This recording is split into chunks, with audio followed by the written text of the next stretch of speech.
نہ یہ پاسبل ہے. اور آج کے دور میں جب کہ امپائرز بھی ختم ہو چکی ہیں، کنٹریز بن چکے ہیں، اور ہر ملک کی الگ سے فوج ہے، عدلیہ کا نظام ہے، پولیٹیکل جماعتیں ہیں، تو اب تو بالکل کوئی سوچ ہی نہیں سکتا کہ وہ پیرلل میں کوئی جہادی تنظیم بنا کے تو اس قسم کی ایکٹیویٹی پرفارم کرے، کیونکہ آج کے دور میں جنگ لڑنے کے لیے بڑا ہیوی بجٹ آپ کو چاہیے اور لیٹسٹ اکوپمنٹس چاہیے. سلطان رائی کی طرح بیلچے کے اوپر گولی نہیں روکی جا سکتی. ہاں، لہذا یہ کہانیاں کروانی بند کریں.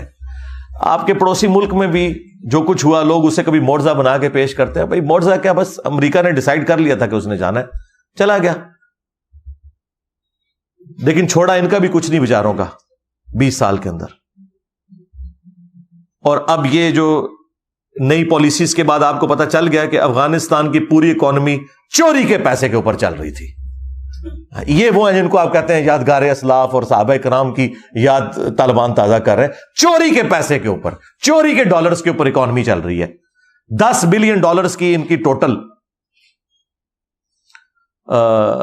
امپورٹس ہیں، اور ایکسپورٹ صرف $1.5 سے $2 بلین ہیں. اوپر کے جو $8 ارب ظاہر ہے وہاں پہ تو کوئی وہ تسبیح پڑھ کے تو نہیں بناتے، وہ سارے کا سارا چوری کا پیسہ جو یہاں سے جاتا تھا.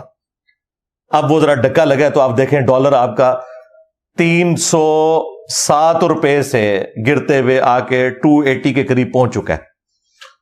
اور اب وہاں پہ بھی آپ دیکھ رہے ہیں کس طرح ان کی چیخیں نکل رہی ہیں. تو یہ سارے کا سارا کام، میرا یہ جو دعویٰ ہے نا کہ پاکستان میں بھی 100% جو مدارس ہیں حرام کے پیسے کے اوپر چل رہے ہیں. پیسہ 100% حرام کا نہیں، حلال کا بھی ہے، لیکن میجورٹی حرام کا ہے. کیونکہ جو سیٹھ ان کو پیسے دیتے ہیں نا وہ ٹیکس چور ہیں، سارے چوری کا مال بیچتے ہیں، گورنمنٹ سے ٹیکس چوری کرتے ہیں، چوری کے میٹر لگائے ہوئے ہیں اور اس کے اوپر فیکٹریاں چلا رہے ہیں، پورے ٹرانسفارمر لگائے ہوئے ہیں. اس میں کیا داڑھی والا کیا بغیر داڑھی والا سب کے سب شریک ہے. جڑا کٹو گے وہی لال ہے. تو یہ سارے کا سارا نظام اس طریقے سے چل رہا تھا. اب دنیا میں اکانومی ایک مین چیز ہے، اس کے بغیر آپ جنگیں نہیں لڑ سکتے صرف جذبات کی بنیاد کے اوپر. یہ آپ کو کہانیاں کرواتے ہیں. اچھا، یہ ساری باتیں میں کوئی آپ کو بزدل بنانے کے لیے نہیں کر رہا. جس شخص کے اوپر خود 5 دفعہ مرڈر اٹیمپٹ ہو چکی ہے، اسے زندگی کے ساتھ کتنا پیار ہو سکتا ہے؟ تو میری تو کوئی چیز ٹیک پہ نہیں لگی ہوئی ہے اس حوالے سے. لیکن میں ایک ٹروتھ لور ہوں، آپ کو سچی بات بتاؤں گا کہ بھائی معاملے کو کس طرح لے کے چلنا ہے. رہ گئی عوام الناس، اس کا کام بس اتنا ہی ہے کہ وہ ایمانداری کے ساتھ اپنے ٹیکسز دے جو ہم دے رہے ہیں. ظاہر ہے اکثر یہاں پہ یہ بھی بات ہوتی ہے کہ پاکستانی قوم ٹیکس نہیں دیتی. یہاں کا اشرافیہ ٹیکس نہیں دیتا. عوام الناس تو بیچاری صابن کی ٹکیا کے اوپر بھی ٹیکس دے رہی ہے. اپنے موٹر بائک کے اندر 1 لیٹر پیٹرول جو ڈلواتی ہے اس میں آدھا وہ ٹیکس دے رہی ہوتی ہے. اور یہ سارے کے سارے ٹیکسز ہم کس لیے دے رہے ہوتے ہیں؟ اپنے بجٹ کو میٹ کرنے کے لیے.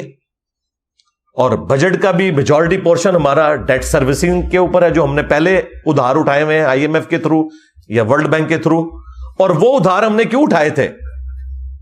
اپنی فوجی ضروریات کو پوری کرنے کے لیے. اور آج ہم اسی ایک سرکل میں پھنس چکے ہیں. تو یہ ہم نے اپنا جو اتنا اسٹرانگ ڈیفenس رکھا ہوا ہے، اس کے بعد ہم عہدہ برا ہیں میرے بھائی. ہاں، اب اگر کہیں پر کوئی ظلم ہوتا ہے اور اس کے خلاف پاکستان کی حکومت یا اسٹیبلشمنٹ آواز نہیں اٹھاتی، یہ اللہ کے حضور مجرم ہے. ہمارا کوئی لینا دینا نہیں ہے، کیونکہ ہم نے اپنا حق ادا کر دیا. جب جنگ ہوتی ہے نا تو فرنٹ کے اوپر فوجی لڑتا ہے، پیچھے سے اسے جو لوگ کھانا پرووائڈ کرتے ہیں وہ بھی جہاد میں شریک ہوتے ہیں. اس سے پیچھے جو لوگ کھانے کے لیے ریسورس پرووائڈ کرتے ہیں، یعنی ہم بھی جہاد میں شریک ہیں. ہر بندے کی اپنی ڈیوٹی ہے. اب جنرل کو کوئی یہ نہیں کہہ سکتا کہ تم فرنٹ کے محاذ پہ جا کے تو کلاشنکوف اٹھا کے لڑنا شروع کر دو. اس کا یہ کام نہیں ہے. اس کا کام ہے تسلی سے ایک ایئر کنڈیشن والے کمرے میں بیٹھے، سکرین پہ سب کچھ چیزیں آبزرو کرے اور وہاں وہ ایک کول مائنڈ ہو کے ڈیسیژن کرے کہ اس وقت کون سی چیز کرنے کی ضرورت ہے، کہاں پہ ریٹریٹ کرنے کی ضرورت ہے، کہاں پہ ہم نے اٹیک کرنا ہے. یہ ساری چیزیں وہ ایک پیس آف مائنڈ کے ساتھ کرے. اس کا یہ کام ہے. اسے کوئی نہیں گلا کرے گا کہ آگے جا کے لڑے. اس طرح وہ جنرل بھی عوام الناس کو گلا نہیں کر سکتا کہ آپ نے ٹینکوں کے آگے جا کے لیٹ رہا ہے. یہ کوئی نیکی کا کام نہیں جو آپ کر رہے ہیں. ہم نے کیوں لیٹنا ہے جا کے بھائی؟ ہم نے نہیں لیٹنا. ہم نے پیسے دیے, اپنے بچے دیے. آپ جس سرزمین جیل میں بیٹھے ہوئے ہیں, ادھر تو میجورٹی لوگ فوج کے اندر ہیں. بچے چلے گئے, پیسے دے رہے ہیں, بجٹ دے رہے ہیں. اب یہ ہمارے بڑوں کا دیکھنے کا کام ہے. ہمارا کام صرف اپنی ویڈیوز کے ذریعے ان چیزوں کو ہائی لائٹ کرنا ہے. That's all. یہاں بیٹھ کے کڑ کے مرنا نہیں ہے آپ نے کہ پتہ نہیں ادھر کیا ہو گیا. اور یہ بھی یاد رکھیں, اسلام کی تو تعلیمات یہ ہیں کہ دنیا میں آپ نے ظلم کے خلاف آواز اٹھانی ہے, خواہ کسی نان مسلم کے اوپر بھی ظلم ہوتا ہو. اس چیز سے بھی آپ باہر نکلیں. اسلام انسانیت کا درس دیتا ہے.